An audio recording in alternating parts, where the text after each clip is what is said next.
ముఖ్యమంత్రి రేవంత్ రెడ్డి గారు మన భారత ప్రధాని నరేంద్ర మోడీని బీసీ కాదని అనడాన్ని తీవ్రంగా ఖండిస్తున్నాము. ఇది దేశంలోని 70 కోట్ల మంది బీసీలను అవమానించడమే.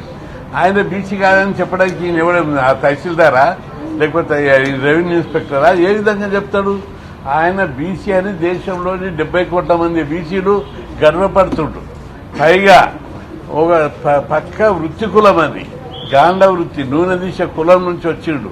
ఆ కులాన్ని ఎప్పుడైనా వృత్తి కులాలన్నీ కూడా ఆటోమేటిక్గా బీసీలు.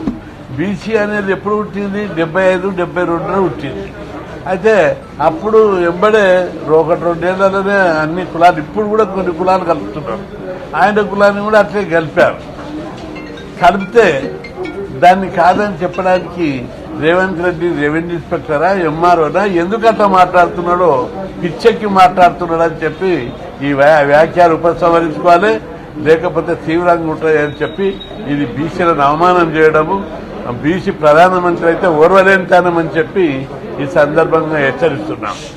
రెండోది, పైగా బీసీలకు బీజేపీ పార్టీ సరైన గుర్తింపు ఇస్తారు. సిగ్గుండాలన్నీకి. ఈ దేశానికి ప్రధానమంత్రి ఎవరు? బీసీ. రాష్ట్రపతి ఎవరు? ఒక ట్రైబల్ లేడీ. సుప్రీంకోర్టు ప్రధాన న్యాయమూర్తి ఎవరు? ఒక దళితుడు.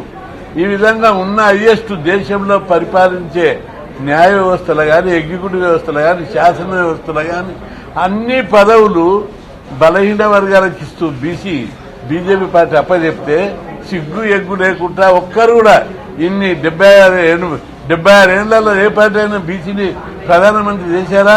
దేశంలో ఉన్న బీసీలందరూ మాకు బీసీ ప్రధాని కావాలని గుండెలు బాదుకున్నారు. మాకు బీసీ దేశాన్ని ఏలాలని చెప్పి పుట్టిన పసిపిల్ల నుంచి 12 ముసలి దాకా 200 కోట్ల మంది 76 ఏళ్ల నుంచి అడిగారు. ఏ పార్టీ వెళ్ళలేదు. ఎన్నో పార్టీలు పరిపాలించాయి, ఎన్నో ప్రభుత్వాలు వచ్చాయి, ఎంతో మంది ప్రధానమంత్రులు అయిపోయారు. కానీ ఒక్కరు కూడా బీసీని ప్రధానమంత్రి చేయలేరు. ఒక బీజేపీ మాత్రమే బీసీని ప్రధానమంత్రి చేసింది. అది హైయెస్ట్ పోస్టు, అంతకంటే ఏముండదు.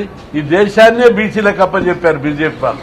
అట్లాంటి గొప్ప పార్టీని, బీజేపీ పార్టీని వీళ్ళు బీసీ వ్యతిరేకాన్ని అనడానికి సిగ్గుండాలని చెప్పి హెచ్చరిస్తున్నా. చేతగాక వీళ్ళు రిజర్వేషన్లు పెడతామని చెప్పి చేతగాక దాన్ని డైవర్షన్ చేస్తున్నారు. మర్యాదగా చెప్తున్నాం, 42% రిజర్వేషన్లు అమలు చేస్తేనే తిరుగుతారు, బతుకుతారు. లేకుంటే తప్పుదారి పట్టేయడానికే అక్కడ ఈయన ప్రధాని కాదని బీజేపీ అడ్డుకోవడానికి బీజేపీ రాజ్యాంగంలోనే రాష్ట్ర ప్రభుత్వానికి ఫుల్ పవర్స్ ఉన్నాయి. 243 ఆర్టికల్ D6 ప్రకారము స్థానిక సంస్థల రిజర్వేషన్లను నిర్ణయం బీసీలకు ఇచ్చే అధికారము రాజ్యాంగము రాష్ట్ర ప్రభుత్వానికి ఇచ్చింది. దాని ప్రకారం బిల్లు పాస్ అయింది. దాని ప్రకారము చట్టం చేసిర్రు, జనాభా లెక్కలు తీసిర్రు. దాన్ని జీవో తీసి అమలు చేయకుండా తైతక్కలు ఆడుకుంటా కేంద్రం అడ్డుకుంటుంది. కేంద్రం ఎందుకు అడ్డుకుంటుంది? బీజేపీ పార్టీ అసెంబ్లీ లోపల ఆటోమేటిక్గా సపోర్ట్ చేసింది. కాకపోతే కొన్ని అభ్యంతరాలు ఉన్నాయి. బీసీ అంటే కుల వృత్తులు, నిజమైన బీసీలకే ఈ బెనిఫిట్ పొందాలి. బీసీల పేరు మీద ఈ దేశాన్ని పాలించిన నవాబులు, దొరలు, జమీందారులు బీసీలకు వచ్చే బెనిఫిట్స్ పొందొద్దనే అభ్యంతరాలు ఉన్నాయి. అది వాస్తవం కూడా. ఓ చాకలి పని చేసేవాడు, ఓ మంగళ పని చేసేవాడు, కుమ్మరి పని చేసేవాళ్లకు, ఓ గీత వృత్తి, నేత కార్మికులకు, చిన్న అత్యంత వెనుకబడిన కులాలకు ఈ బీసీ ఫలాలు అందాలనేది బీజేపీ యొక్క ఆశయం. ఆ దిశగా పోరాటం చేస్తుంది. అంతేకాకుండా బీజేపీ పార్టీ గతంలో ఎప్పుడు లేని విధంగా ఇప్పటి మంత్రివర్గంలో 27 మంది మంత్రులు బీసీకి చెందినటువంటి వాళ్ళు ఉన్నారు. అంతేకాదు, దేశ చరిత్రలో ఓ మంపు తిప్పారు బీజేపీ పార్టీ. 76 ఏళ్ల నుంచి ఈ దేశంలో కులగణన చేయాలని మేము పోరాటం చేస్తున్నాం. బ్రిటిష్ వాళ్ళ పీరియడ్లో చేసిర్రు. ఆ తర్వాత పాలించిన పాలకులు ఎవరు కూడా కులగణన ఒప్పుకోలేదు. మేము 100 సార్లు దండం చేశాం. వీపీ సింగ్ పీరియడ్లో, ఇందిరాగాంధీ పీరియడ్లో, రాహుల్ గాంధీ పీరియడ్, రాజీవ్ గాంధీ పీరియడ్లో, మన్మోహన్ సింగ్ పీరియడ్లో అన్నీ చేసినాం. కానీ చివరకు ఓ చరిత్ర లోపల గతి తిప్పినటువంటి మహానుభావుడు నరేంద్ర మోడీ మాత్రమే కులగణనకు ఆర్డర్ ఇచ్చాడు. అంటే ఇంతకంటే గొప్ప పని చరిత్రలో లిఖించదగ్గ అంశం ఏమన్నా ఉందా? రెండవది, బీసీల యొక్క కులగణన చేయడం అంటే బీసీలకు అన్ని రంగాల్లో వాటా ఇవ్వడానికి మెంటల్ గా డిసైడ్ అయ్యే కులగణనకు బీజేపీ పార్టీ అనౌన్స్ చేసింది. దాన్ని మాదిది మా మాడలు, మీ మాడల్ ఏంటి? తప్పల తడక మాడలు. ఆ మాడల్కు రాజ్యాంగబద్ధమైన విలువ లేదు. కాబట్టి మేమే అనేక మీటింగుల్లో నిలదీస్తాం, మీకు తప్పు చేసిన విధాన్ని. సరే, ఏడుకోకాడికి అయింది. 42కు మేము అమలు చేస్తామన్నాం. 42 అమలు చేయి. 42 అమలు చేయకుండా 6 నెలల నుంచి తైతక్కలు ఎందుకు ఆడుతున్నారు మీరు? యువది ఎన్నికలకు కోర్టుకు పోతారు, కొట్టేస్తారు. ఎందుకు చెప్తావు? కోర్టుకు పోయినరా, కొట్టేసిరా? కోర్టుకు పోతే గెలవదని ఏమన్నా ఉన్నదా? గెలిచే అవకాశాలు కూడా ఉన్నాయి. కాబట్టి తప్పనిసరిగా గెలుస్తుంది కేసు. రాజ్యాంగబద్ధమైన న్యాయపరమైన అవరోధాలు లేవు, చట్టపరమైన అవరోధాలు లేవు. ఖచ్చితంగా గెలుస్తుంది. సుప్రీంకోర్టు 50% సీలింగ్ కూడా తీసేసింది. అగ్రకులాల్లోని ఈ ఈపీపీ వాళ్లకు రిజర్వేషన్లు 10% పెట్టినప్పుడు సుప్రీంకోర్టు అబ్జర్వేషన్ చేసింది. 50% సీలింగ్ అని రాజ్యాంగంలో ఎక్కడ లేదు. ఈ 50% సీలింగ్ సుప్రీంకోర్టు గతంలో నిర్ణయించింది. దీన్ని కాలానుగుణంగా సమాజ పరిస్థితులకు అనుగుణంగా రీజనబుల్ గ్రౌండ్స్ ఉన్నప్పుడు పెంచవచ్చు అని చెప్పి సుప్రీంకోర్టు తీర్పిచ్చింది. అనేక కేసుల లోపల జనాభా లెక్కలుంటే, సరైన అనుకూల పరిస్థితులు ఉంటే రిజర్వేషన్లు పెంచవచ్చు అని చెప్పి ఉత్తరప్రదేశ్ కేసులో, మధ్యప్రదేశ్ కేసులో, అనేక కేసులల్లో సుప్రీంకోర్టు, హైకోర్టు జడ్జిమెంట్ ఇచ్చాయి. అట్లాంటప్పుడు మరి గెలుస్తుంది అని 70% ఉంది.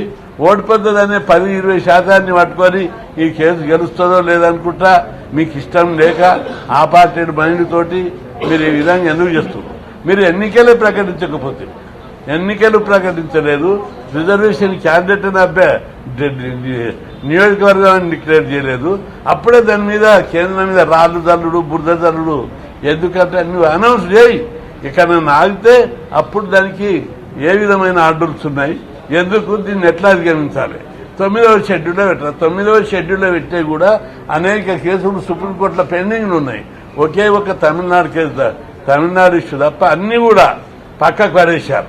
అనేక ప్రతిదానికి అవరోధాలు. బీసీలు అంటేనే అబ్జెక్షన్లు వస్తాయి. కాబట్టి ఈ విషయం లోపల ముఖ్యమంత్రి గారు వెంటనే బురదల కార్యక్రమం పక్కకు పెట్టి 42% ఎట్లా అమలు చేయాలి?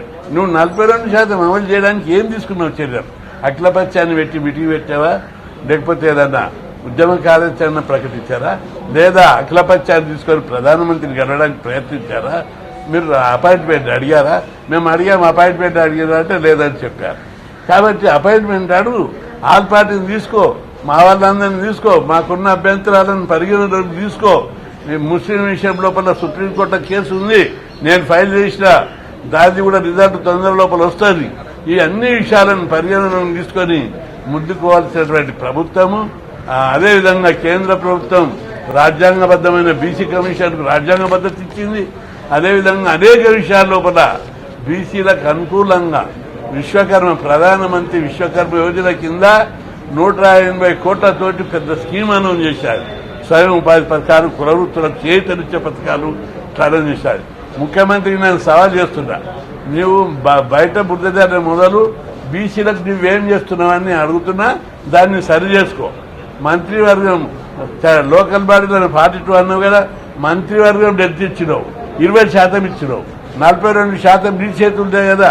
42% మంత్రివర్గం నువ్వు, ఇంకా 4 మంత్రి పదవులు, 4 మంత్రి పదవులు బీసీలకి. ఇంకో విషయాన్ని కూడా సవాల్ చేస్తున్నా, చైర్మన్ నీ చేతులది, ఎలక్షన్ కూడా కాదు. కాబట్టి చైర్మన్ లోపల తక్కువ 20% ఇచ్చావు, దాన్ని 42% పేర్చు. అదేవిధంగా నిన్నగాక మొన్న ఇన్ఫర్మేషన్ కమిషనర్ 5 మందిని నియమించావు. ఒక్క బీసీ దొరకలేదా నీకు? 5 మందికి 5 మందిని అగ్రకులాలలో మీ వాళ్ళని పెడతావా? ఒక్కరిని కూడా బీసీలను పెట్టకుండా నువ్వు బీసీ వ్యతిరేక చర్యలకు పాల్పడకుండా వేరే వాళ్ళ మీద ఎందుకు దొబ్బుతున్నావు? ఇంకో విషయం, 14 లక్షల మంది విద్యార్థులకు స్కాలర్షిప్లు, ఫీజు రియంబర్స్మెంట్ ఇవ్వకుండా వాళ్ళని రోడ్ల మీద తిరిగేటట్టు వాళ్ళు చదువుకోకుండా కుట్రలు చేస్తున్నారు. 20 నెలలు అయింది నువ్వు అధికారంలోకి వచ్చి 20 రూపాయలు కూడా వాళ్ళకి ఇవ్వలేదు. ఈ విధంగా అడుగడుగున పేద కులాలకు అన్యాయం చేసుకుంటా, బీసీ వ్యతిరేక చర్యలకు పాల్పడుకుంటా, బీసీలు చదువుకోకుండా కుట్ర చేసుకుంటా, ఒక హాస్టల్ బిల్డింగ్ కట్టలేదు, ఈ ఇంటిగ్రేటెడ్ హాస్టల్ అని చెప్పి స్కూల్ అని చెప్పి బీసీ గురుకులాలు, ఎస్సీ గురుకులాలు, ఎస్టీ గురుకులాలకు పునాది లేకుండా వాటిని మాయం చేయనిక చూస్తున్నారు. ఈ విధంగా ఎస్సీ ఎస్టీ బీసీ పదాలనే మాయం చేయడానికి కుట్ర చేసుకుంటా మేము బీసీల కోసం పుట్టామని ఈయన ఢిల్లీలో వచ్చి పెద్ద డ్రామాలు ఆడితే మంచిదే, ఆడు బీసీ డ్రామాలు ఆడు, బీసీలకు లాభమయ్యే డ్రామాలు ఆడు, చిత్తశుద్ధితో చేయి. కానీ ఒట్టిగా బురద జల్లే ప్రోగ్రాం పెడితే మాత్రం నీ మీద అంతకంటే ఎక్కువ బురద జల్లే స్కీమ్ మా దగ్గర ఉంది. అవద్దు, బీసీలకి మేలు చేసే పని చేయి, ఆలోచన చేయి.